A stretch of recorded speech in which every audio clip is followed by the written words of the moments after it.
다음 시청자분 또 전화 주셨는데요. 따릉따릉 전화 받아보겠습니다. 안녕하세요. 예, 안녕하세요. 네, 시청자님 어떤 종목 있으실까요? 예, TSI요. 네, TSI 매수가 비중 얼마십니까? 13,800원에 20%입니다. 예, 그리 높지 않게 매수하신 것 같아요. 근데 좀 오래됐어요. 한 2년 정도 됐습니다. 2년이나 보유를 하셨군요. 네네네. 근데 최근에 매도를 못 하셨네요. 네. 아쉽습니다. 아쉬움이 크지 않으신가요? 이게 저는 좀 한번 사면 좀 길게 가는 편이라.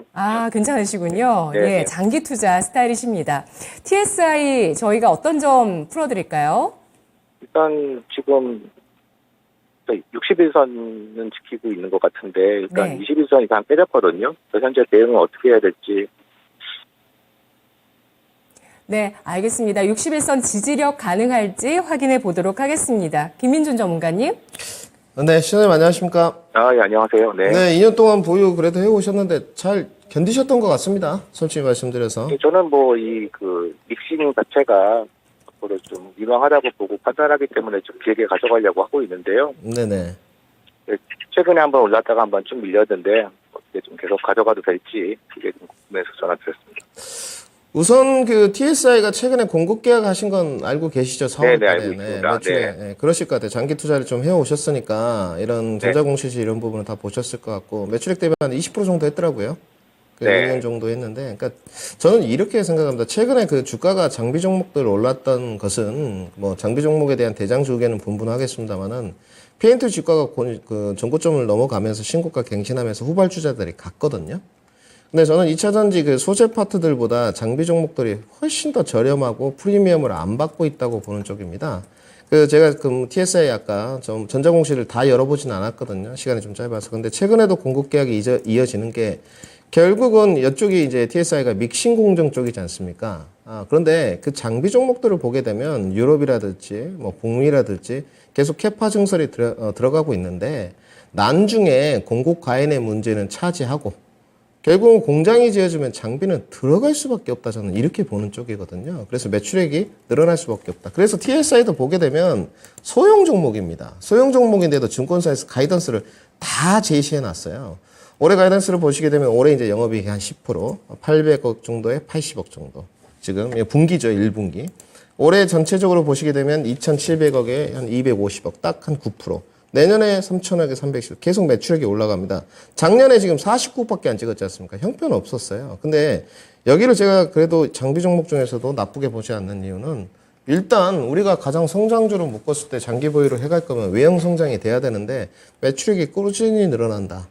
자, 영업이익이 늘어나지 않는 이유는 여러 가지 이유가 있을 수 있습니다. 인건비라든지 판관비라든지. 근데 여긴 영업이익도 같이 늘어난다. 그러면 제가 봤을 때는 올바른 성장주로는 가고 있습니다. 결국은 시장의 이제 평가의 문제인 것 같은데 아마 수급의 이동이 소재 파트에서 장비주로 저는 온다고 보고 있습니다. 지금은 뭐 고점 지수가 찍고 CPI도 있고 기관 행보로 가격 조정 마무리 이후에 가고 있는데 2년 동안 보유하신 거 보면 7,700원도 견디셨거든요. 저는 더 보유하는데 문제 없다고 보여집니다. 결국은 2021년에 있었던 18,000원 넘어갈 수 있느냐 이 문제인 것 같은데 지금 나가는 차트 모습이 월봉입니다. 기술적 분석도 같이 한번 해보시죠.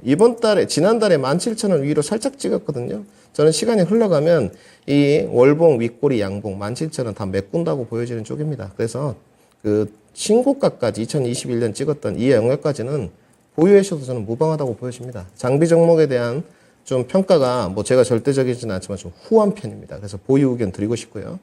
2년 동안 보유했는데 저희 시청자님에게 손절가가 필요 있을까요? 저는 필요 없다고 보여지는 쪽입니다. 그리고 이 공급 계약이나 매출액을 보더라도 손절가 필요 없다고 보여지는 쪽입니다. 비중 추가만 하지 마시고요.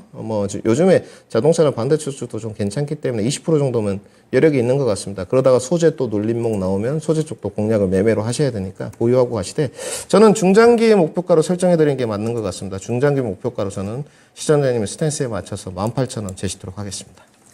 네, 시청자님. 네네. 네, 목표가가 역사적 신고가 나올 줄 알았는데 일단 그 아래 18,000원이 나왔습니다. 네. 네, 더 궁금하신 점 있으실까요? 전환사채 우려가 좀 있긴 하거든요. 네. 그 부분은 좀 그냥 신경 안 써도 될까요? 네, 전환사채 물량 좀 봤거든요. 근데 저는 네. 이렇게 보고 있습니다. 이번에 여기 보니까 유동주식 수가 이제 전환사채 물량에서 가장 중요하거든요. 장중에서 네. 이제 전환사채가 이 물량이 출회했을 때 소화가 되느냐 안 되느냐 이 차이지 않겠습니까? 근데 저는 네. 다 소화된다고 보여지는 쪽입니다. 이번에 거래량 그 1,000만 주 정도 붙으니까 보니까 네. 뻗던데 전환사채 물량 소화 안 되고 이럴 리는 없다고 보여져서 크게 걱정 안 하셔도 될 것 같습니다. 네, 알겠습니다. 감사합니다. 네, 시청자님 고맙습니다. 네. 네, 배터리 장비주에 대해서 중장기 투자를 하고 계신 시청자분 전화 받아봤습니다. TSI였는데요. 지난달 말에도 매출액 대비 20%의 2차 전지 믹싱 시스템 수주 공시가 나왔습니다. 배터리 증설에 수혜주는 장비주다. 장비주가 좀 더 시세를 주도하는 시기가 올 수 있다는 판단하고 있고요. 영업이익도 잘 증가하고 있고 올해 전망치도 굉장히 좋습니다. 이런 것들이 또 우리 투자자분의 그 전화에서 느껴지는 여유가 아닐까 싶은데 성장주라고 판단을 해 주셨습니다. 김민준 전문가 목표 주가 TSI 중장기적으로 18,000원 제시합니다.